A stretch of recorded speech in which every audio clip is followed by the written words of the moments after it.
This FedGov Today program is sponsored by SYNAC.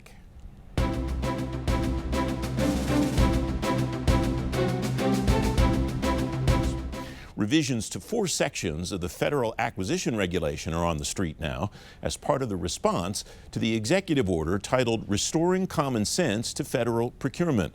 The Office of Federal Procurement Policy and the FAR Council have released updates to Parts 1, 10, 34, and 52.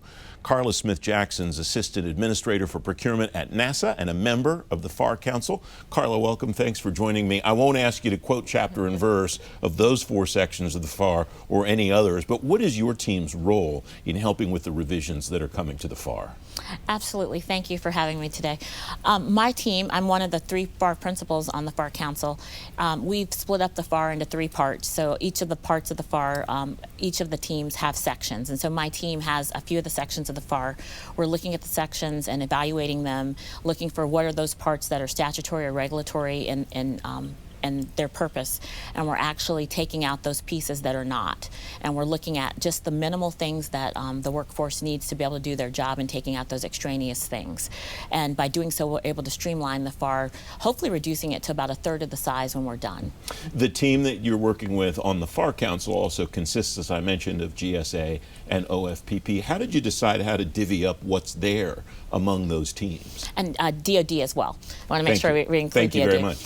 But what we did, we each have competencies. Each of those 3 agencies, to include OFPP as the chair, have different competencies in different areas that we specialize in. And so we took the areas that we have specialization in.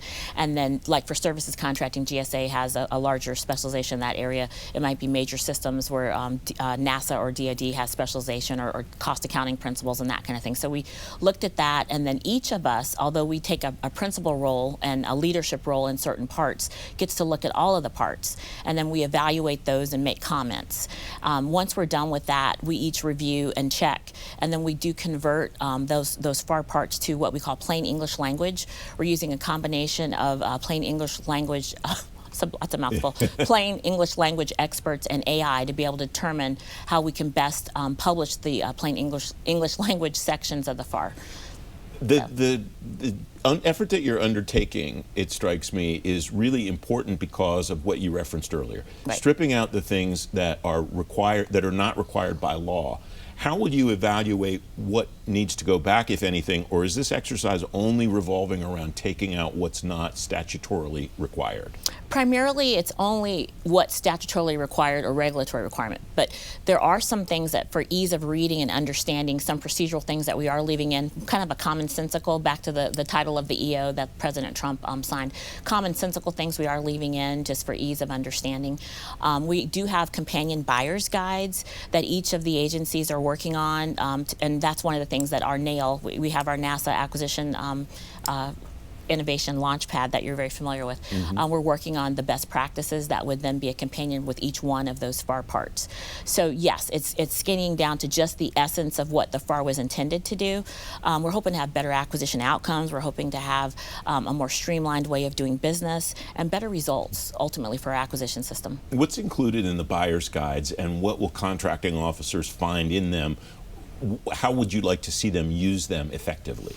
So our goal is to have an interactive living document. So we're hoping to leverage AI, and they will be living guides, so they'll be changing. So we're looking at best practices for all across the federal government, not just the 3 agencies, GSA, DOD, and NASA, but we will be working through the CAC, which is a Civilian Acquisition Agency Council, as well as the DAR Council, and looking at best practices either in DOD or in the civilian agencies. And we're going to put them together as a compendium.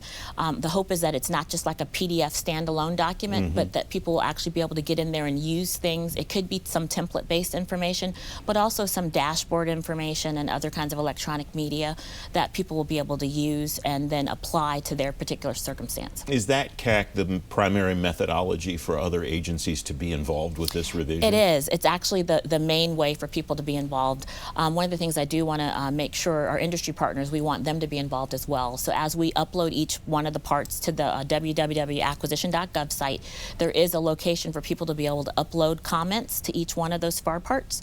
Once we're done with all parts of the FAR, we will then entertain and go into rulemaking, formal rulemaking for all of the FAR as a whole. And then at that point, we'll go through the traditional rulemaking process and and everybody will get a chance to comment. What does that mean for the timeline? What do you expect the entire revision to look like and from a timeline perspective, and what do you expect the parts that NASA in particular is working on to look like? Well, for NASA's part, I can speak to the pieces that we own. We expect to be done probably about with the July timeframe for everything that we're assigned. We do have a smaller portion of the parts than some of our two sister agencies, but we will be done by September 30th per the EO with all of the parts of the FAR, and Dr. Rhodes has been very emphatic that that is our due date. At the end of the conclusion of September, we'll gather up all of those comments that have been uploaded electronically to the acquisition.gov site. We're going to take a look at all of the parts. We may actually combine some of the parts, so the way that you see the parts of the FAR today may be combined, or it may be standing alone the way that it is now, and then we'll move into rulemaking the same way that you've understood it to be. Our hope would be it would be another 6 months or so, but there are many other regulatory agencies, as you're well aware of. It might be OIRA and things that have to take place. We're not ruling out public comment or public meetings, I should say. So it'll take as long as it takes, but we are wanting to roll this out as soon as possible, and we're excited about this. Is a transformational activity for us across the federal government. It's a once in a career. The last time we did this was 41 years ago, right? So we're excited about the opportunity that the Trump administration is giving us to be able to kind of rewrite the rule book. We have about a minute left, Karla. You mentioned earlier that the goal is better outcomes in contracting. Right. How would you measure that at some future point to determine whether this once-in-a-career opportunity, whether you leveraged it to the extent that you hope to? Well, initial measurement is going to be based on the size. Did we make it smaller? So we're looking at page count, we're looking at word count. So we'll have those measurements or measures of effectiveness.